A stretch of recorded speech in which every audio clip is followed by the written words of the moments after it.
Hello dear friends, welcome back to our channel. আগের দিনে আমরা বক্সারের যুদ্ধ কভার করেছি। আজকে আমরা মাইসোর রাজ্যটা কভার করব এবং মাইসোরের মধ্যে যে first, second, third, fourth Anglo Mysore war যেগুলো হয়েছে সেগুলো জানবো এবং কিভাবে কোনটা হয়েছে সেগুলোকে ডিটেলসে কভার করবো। তো মাইসোর অ্যাংলো মাইসোর ওয়ার এতে যাওয়ার আগে আমরা প্রথমত দেখে নেবো যে মাইসোর ওয়ার বা অ্যাংলো মাইসোর ওয়ারের ব্যাকগ্রাউন্ডটা কি ছিল, তারপর আমরা যুদ্ধগুলো এক করে কভার করবো। ঠিক আছে, এটাও ইন্ডিয়ান হিস্ট্রির মধ্যে একটা ইম্পর্টেন্ট টপিক। কোন টপিকগুলো ইম্পর্টেন্ট আমি জানিয়ে দেবো। ব্যাকগ্রাউন্ড কি আছে আমরা জানি যে সাউথ ইন্ডিয়ার মধ্যে 1336 সালে তোমার বিজয়নগর এম্পায়ারের কি হয় প্রতিষ্ঠা হয়। যখন বিজয়নগর এম্পায়ার প্রতিষ্ঠা হয় তার পাশে কিছু তোমার ছোট ছোট রাজ্য ছিল, যেমন হচ্ছে গোলকোন্ডা, বিদার, বেরার, আহমেদনগর এবং বিজাপুর। এই সমস্ত যে রাজ্যগুলো ছিল এরা বিজয়নগর এম্পায়ারের প্রতিপত্তি দেখে তোমার কি হয় খুব মানে হিংসাই ছিল। সেই বেসিসে তোমার 1565 সালে কি হয় ব্যাটেল অফ তালিকোটা হয় এবং ব্যাটেল অফ তালিকোটার ফলে ওই সমস্ত রাজ্যগুলো মিলে বিজয়নগর রাজ্যকে তোমার ভেঙে দেয় এবং বিজয়নগর রাজ্য ধ্বংস হয়ে যাওয়ার পর তোমার কি হয় তোমার পরবর্তীকালে সেখান থেকে বিজয়নগরের মধ্যে থেকে ছোট রাজ্যে তোমার হিন্দু রাজ্যে জন্ম নেয়, সেটা হচ্ছে মাইসোর সাম্রাজ্য। তাহলে 1612 সালে তোমার কি হয় মাইসোর সাম্রাজ্য তোমার এস্টাবলিশ হয় কার দ্বারা? উদিয়ার ডাইনেস্টির দ্বারা। ঠিক আছে, এরপর তোমার উদিয়ার ডাইনেস্টি যে তোমার নরসিংহ উদিয়ার এবং চিক্কা দেবরাজা উদিয়ার, এদের সময় কিন্তু মাইসোর রাজ্যের প্রভাব প্রতিপত্তি আস্তে আস্তে বাড়তে থাকে। এইবার আস্তে আস্তে তোমার কি থাকে 1734 সাল নাগাদ তোমার সেখানে যে উদিয়ার ডাইনেস্টি যে রাজা হয় তার নাম হচ্ছে কৃষ্ণ রাজা উদিয়ার ফার্স্ট। এই সেই কৃষ্ণ রাজা উদিয়ার ফার্স্টের সময় তার দুজন মন্ত্রী ছিলেন। সেই মন্ত্রীদের নাম হচ্ছে একজন হচ্ছে ননজারা আর একটা হচ্ছে দেবরাজ। এই দুজন মন্ত্রী তার ছিলেন। আর অ্যাকচুয়ালি এই যে কৃষ্ণ রাজা ওয়ান, তিনি খুব একটা ভালো রাজা ছিলেন না, তিনি ঠিকভাবে তার সাম্রাজ্য শাসন চালাতে পারছিলেন না। এদের সাহায্যে, মন্ত্রীদের সাহায্যে তিনি সারা সাম্রাজ্য চালাতেন। এই সময় কি হয় 1755 সালে হায়দার আলী কে ওইখানকার ফৌজদার হিসাবে জয়েন করানো হয় এবং ডিন্ডিগুলে তিনি একটা মডার্ন আর্সেনালকে এস্টাবলিশ করেন। কে করেন? হায়দার আলী। এবং এই 1755 সাল থেকে যখন 1761 সাল, সেই সময় হায়দার আলী দেখে এসেছেন যে তোমার সাম্রাজ্য খুব ভালোভাবে চলছে না, রাজা খুব একটা এস্টাবলিশ নয় এবং মন্ত্রীদের সাহায্যে চলছে। সেইভাবে তিনি যখন সাম্রাজ্য তোমার ধ্বংস হওয়ার মুখে, সেই সময় 1761 সালে কি করেন হায়দার আলী নিজে সিংহাসনকে ক্যাপচার করে নেন এবং ননজারা এবং দেবরাজকে তোমার হারিয়ে দিয়ে 1761 সালে হায়দার আলী মাইসোর সাম্রাজ্যের সিংহাসনে বসে যান। ঠিক আছে, এবার মাইসোর সিংহাসনে বসার পর দেখো 61-তে বসেছে এবং 66 থেকে তোমার 69 এর মধ্যে কিন্তু কি হতে লেগেছে? ওই যুদ্ধ হতে লেগেছে। কিসের যুদ্ধ? যে ফার্স্ট অ্যাংলো মাইসোরের যুদ্ধ। তাহলে ফার্স্ট অ্যাংলো মাইসোর যুদ্ধ কেন হচ্ছে তার একটা কিছু কারণ তো থাকবে। দেখো কারণগুলোকে আমরা খুব সিম্পলি ডিসকাস করবো। প্রথম কারণ হচ্ছে, দেখো এটা মেইন কারণ তোমরা মনে রাখবে যে নর্থ সরকার উপকূল যেটা আছে, দেখো বেঙ্গল এখানে আছে এবং এখানে মাদ্রাস আছে। বেঙ্গল এবং মাদ্রাসের মধ্যে যে উড়িষ্যা উপকূলটা পড়ে তাকে নর্থ সরকার উপকূল বলা হয়। উত্তর সরকার উপকূল, সেই উত্তর সরকার উপকূলটাকে নিয়ে কিন্তু মেইন ঝামেলাটা। তো কি ঝামেলা? দেখো এই যে বেঙ্গল প্রভিন্স আছে এটা ব্রিটিশদের ক্যাপচারে আছে, বেঙ্গল প্রভিন্সটা ব্রিটিশদের ক্যাপচার আছে এবং এই যে মাদ্রাস প্রেসিডেন্সি এটাও কিন্তু ব্রিটিশদের ক্যাপচার আছে।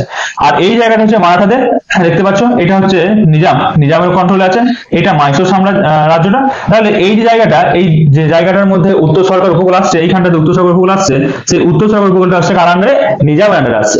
তাহলে আমাদের ব্রিটিশরা দেখে যে যদি এই নর্থ সরকার উপকূলটাকে নিয়ে নেওয়া যায় বা ক্যাপচার করে নেওয়া যায় তাহলে কিন্তু মাদ্রাসের সঙ্গে বেঙ্গলের একটা পুরোপুরি কানেকশন কমপ্লিট হয়ে যাবে এবং এই কানেকশন কমপ্লিট হয়ে গেলে কি হবে? ওদের কিন্তু সুবিধা হবে। সেই মতো দেখো আমি লিখে রেখেছি প্রথম কাজ হচ্ছে নর্থ সরকার কস্ট ইন্টিগ্রেশন। এখানে কি হয় রবার্ট ক্লাইভ, দেখো এই ছবিতে দেখতে পাবে, দেখে নাও। দেখো রবার্ট ক্লাইভ এই নর্থ সরকার উপকূলটাকে কানেক্ট করতে চাইছিলেন কার সঙ্গে? তোমার মাদ্রাসের সঙ্গে, অর্থাৎ ব্রিটিশরা। এবার রবার্ট ক্লাইভ আসফ জাহ ফার্স্টকে প্রথমে, নিজামের যে তিনি শাসক আসফ জাহ ফার্স্ট সেকেন্ড টুকে তোমার কি বলে প্রথমে পারমিশন চাই ওটা দিয়ে দেওয়ার জন্য, কিন্তু আসফ জাহ ফার্স্ট প্রথমে রাজি হয় না। সেই হিসাবে ও কার কাছে যায়? মুঘল এম্পায়ার শাহ আলম টু এর কাছে যায়, কারণ শাহ আলম টু এর আগে বক্সারের যুদ্ধে আমরা দেখেছি তিনি হেরে গেছেন। তো শাহ আলম টুকে বলেন আমাদের ওই নর্থ সরকার উপকূলে চাই। যেহেতু তিনি তাকে নর্থ সরকার উপকূলে চাইতে বলেন এবং শাহ আলম টু তোমার কি হয় অফিসিয়ালি তখনও ওই নর্থ সরকার উপকূলের তুমি মুঘল সাম্রাজ্যের মালিক হিসাবে ওইটা তার সাম্রাজ্যের মধ্যে আছে, তখন তিনি হায়দ্রাবাদের যে নিজামকে তিনি অর্ডার দেন যে ওইটা ব্রিটিশদেরকে দিয়ে দেওয়ার জন্য। তখন কি হয় নিজামকে না চাইতে হয়েও বা আসফ জাহ টুকে না চাইতে হয়েও রবার্ট ক্লাইভকে সেটা দিতে হয়। এটা দিয়ে দেন। এরপরে 1766 সাল নাগাদ কি হয় তোমার মারাঠারা অ্যাটাক করে। কাকে অ্যাটাক করে? মারাঠারা কি হচ্ছিল এই যে হায়দার আলীকে অ্যাটাক করে। কেন অ্যাটাক করে? কারণ হায়দ্রাবাদের যে তোমার হায়দার আলী ছিল সেই সময় মাইসোর সাম্রাজ্যের যে রায়চুর দোয়াব, তারপর ওদের ওখানকার সোনার খনি এবং হায়দার আলীর সময়ে তোমার ওদের প্রচন্ড ইয়ে হচ্ছিল উন্নতি হচ্ছিল, সেই দেখে তোমার কি হয়, আমাদের মারাঠাদের কিন্তু প্রচন্ড মানে হিংসা হয়। সেই হিংসা থেকে মাধবরাও কি করে, তোমার হায়দার আলীকে আক্রমণ করতে আসে কোন সালে, 1766 সালে। এই 1766 যখন তিনি আক্রমণ করতে আসেন, তখন হায়দার আলী খুব ট্রিকি ভাবে এগুলোকে সলভ করেন। তিনি মাধবরাওকে ডাকেন, বোঝান এবং 3 লক্ষ টাকা দিয়ে বলেন যে তুমি আমাদের সাম্রাজ্য কি আক্রমণ করার দরকার নেই, তোমার তো টাকার জন্য আসছো, যুদ্ধ করছো, তো নাও টাকা নাও, টাকা নিয়ে তুমি ফিরে যাও। তো সেইভাবে মাধবরাও কিন্তু ফিরে যায় কোথায়, ওর মাঠায় কনফিডেন্সে। আর এদিকে তিনি আসফ জাহ ফার্স্টকে হায়দার আলী কি করেন, একবার ডাকেন, ডেকে বলেন যে ভাই তোমার সঙ্গে তো খুব কি হয়েছে, অন্যায় হয়েছে, কারণ তোমার নর্থ সরকার কোচ ব্রিটিশদেরকে দিয়ে দেওয়া হয়েছে, চলো আমরা দুজনে মিলে আরকোট মানে হচ্ছে এই যে মাদ্রাসার ওখানে, ওকে আক্রমণ করি, এবং আক্রমণ করার পর যেটা আমাদের আসবে সেটা আমরা দুজনে ভাগ ভাগ করে নেবো। এই হয়েছে কি করেন তিনি, ওই যে আসফ জাহ ফার্স্ট এবং মাধবরাও মানে মারাঠা দুজনকে কিন্তু সাইড করে দেন। এরপরে হায়দার আলী তোমার 1769 সালে 1769 সালে তোমার ব্রিটিশদেরকে আক্রমণ করে দেয়, এবং ব্রিটিশদেরকে আক্রমণ করার পর কি হয়, ব্রিটিশরা কিন্তু ফার্স্ট অ্যাংলো মাইসোর ওয়ার যে স্টার্ট হয় বা হয়েছিল, সেটা কিন্তু এখানে শেষ হয়, ব্রিটিশরা কিন্তু হেরে যায়। এবং দুজনের মধ্যে তৃতীয় মাদ্রাস সাইন হয় 1769 এবং এই তৃতীয় মাদ্রাস অনুযায়ী কি ঠিক হয় যে দুজনে মানে হায়দার আলী এবং ব্রিটিশ দুজনে যে যে জায়গাগুলো দখল করেছে সেগুলোকে ফেরত দিয়ে দেবে, যুদ্ধ যাদেরকে বন্দী করা হয়েছে তাদেরকেও কি হবে, ফেরত দেওয়া হবে, এবং যদি কোনো বহিঃশত্রুর আক্রমণ করে তাহলে কিন্তু যুদ্ধকালীন সাপোর্ট পরবর্তীকালে তাদেরকে দেওয়া হবে, একে অপরকে দেবে। তাহলে এই কিছু তোমার সন্ধির বেসিসে ফার্স্ট অ্যাংলো মাইসোর ওয়ার শেষ হয়। এরপর আমরা দেখবো যে কি হবে, সেকেন্ড অ্যাংলো মাইসোর ওয়ার শুরু হয়। ঠিক আছে, এবার আমরা দেখবো সেকেন্ড অ্যাংলো মাইসোর ওয়ার। এটাও কিন্তু ইম্পর্টেন্ট, এই জিনিসটাকে ভালো করে দেখবে, কারণ এখানে কয়েকটা ইম্পর্টেন্ট যুদ্ধ হয়েছে এবং কিছু ঘটনাও আছে। হ্যাঁ, দেখো এখানে ছবি কেটে দিচ্ছি, এটাকে বুঝতে আমাদের সুবিধা হবে। তো দেখো ফার্স্ট অ্যাংলো মাইসোর ওয়ার খতম হয়েছিল কখন, 1769 এ।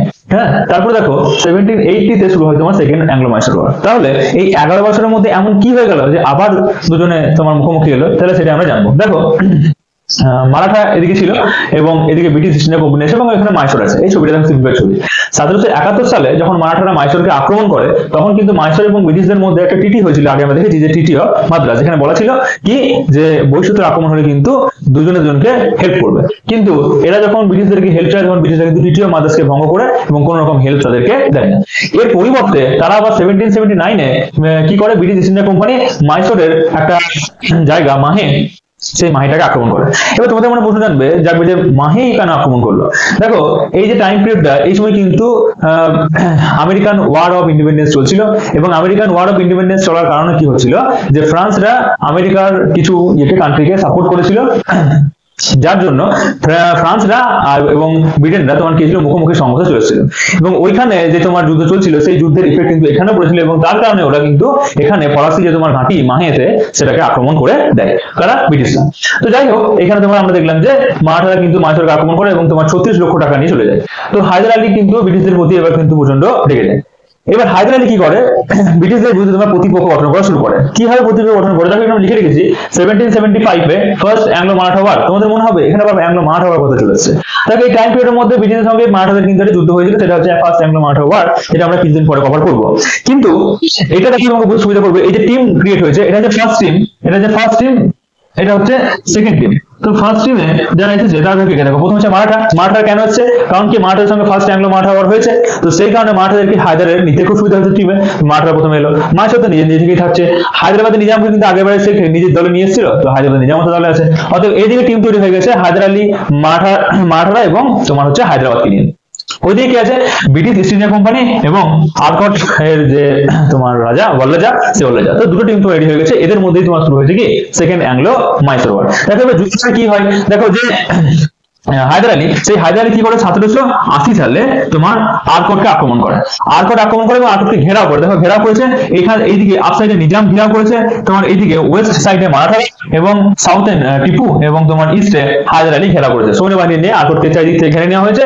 আরকট আক্রমণ করার সময় কি হয় তোমার, দেখো এখানে আমরা জানি যে বেঙ্গল প্রভিন্সের ফোর্ট উইলিয়াম, ওদের ফোর্ট আছে ব্রিটিশদের, সেখান থেকে স্যার আইরেকুট আছেন, এবং গুন্টুর প্রভিন্সে যে তোমার দুর্গ আছে সেখান থেকে স্যার উইলিয়াম বেইলি, এবং ফোর্ট সেন্ট জর্জ যেটা মাদ্রাস আছে সেখান থেকে হেক্টর মুন্ডো। তিনজন কিন্তু ব্রিটিশের তরফ থেকে এখানে যুদ্ধটা করতে আসে বা যুদ্ধ করে, তিন ভাবে যুদ্ধ করে আলাদা ভাবে। কি হয় যে আরকটকে যখন আক্রমণ করা হয়, তারপরে উইলিয়াম বেইলি তোমার কি করে, এইদিকে আরকটকে বাঁচানোর জন্য এগিয়ে আসে। যখন আরকটকে বাঁচানোর জন্য এগিয়ে আসে, সেই সময় তোমার কি হয়, টিপু সুলতান আগে থেকে এগিয়ে যায়, এবং এগিয়ে গিয়ে এই একটা জায়গা আছে পল্লিলুর, সেই পল্লিলুর নামের জায়গাতে 1770 1770 সালে ব্রিটিশদের সঙ্গে তোমার টিপু সুলতানের একটা যুদ্ধ হয়। ব্রিটিশদের বলতে ব্রিটিশ দলের স্যার উইলিয়াম বেইলির সঙ্গে টিপু সুলতানের যুদ্ধ হয়, যেটাকে বলা হয় ব্যাটেল অফ পলিলুর। এই ব্যাটেল অফ পলিলুর যেখানে হয় সেখানে কিন্তু স্যার উইলিয়াম বেইলি হেরে যান এবং হেরে যাওয়ার পর তিনি ওখান থেকে পালিয়ে যান।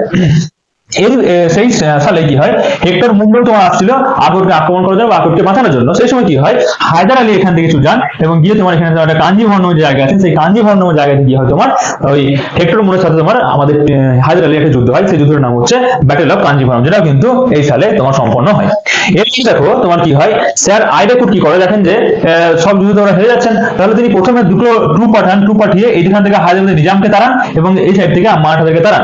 এবং তিনি দেখেন যে মালাবার হচ্ছে আকবর থেকে অনেকটা দূরে অবস্থিত, তো তিনি এবার পরবর্তী সময়ে তিনি মালাবার পোস্টে আক্রমণ করে দেন। তো মালাবার পোস্টে যখন তিনি আক্রমণ করেন সেই সময় হায়দার এবং টিপু সুলতানকে ওখানে যেতে হয়, আক্রমণকে 8 জন টিপু সুলতানকে দিয়ে যান। তখন কি হয়, এইখানটা আরকোটটা কি অল্প খালি হয়ে যায়। যখন আরকোট হালকা খালি হয়ে যায় তখন কি হয় তোমার এখান থেকে এসে এরা তোমার হায়দার আলীর সঙ্গে ব্রিটিশ ইস্ট ইন্ডিয়া কোম্পানি একা যুদ্ধ শুরু, এখন বিরতি চলে গেছে। এবার যে যুদ্ধ শুরু হয় 1781 সাল, সেখানে তোমার 3টে যুদ্ধ পরপর হয় তার সঙ্গে হায়দার আলীর সঙ্গে ব্রিটিশদের। এই 3টে যুদ্ধ কি, একটা হচ্ছে ব্যাটেল অফ পোর্টো নোভো, একটা হচ্ছে ব্যাটেল অফ পলিনুর, একটা হচ্ছে ব্যাটেল অফ সালিঙ্গুর। তাহলে 3টে যুদ্ধের মধ্যে কি হয়, হায়দার আলী তোমার ওখানে যুদ্ধ করেন, খুব যুদ্ধটা খুব তিনি সাহসিকতা করেছিলেন। কিন্তু 1782 সালে হায়দার আলীর কিন্তু মৃত্যু ঘটে এবং মৃত্যু ঘটার সঙ্গে সঙ্গে কিন্তু একটা উইকেট আমাদের এই মাইসোর সাম্রাজ্যের দিক থেকে পড়ে যায়।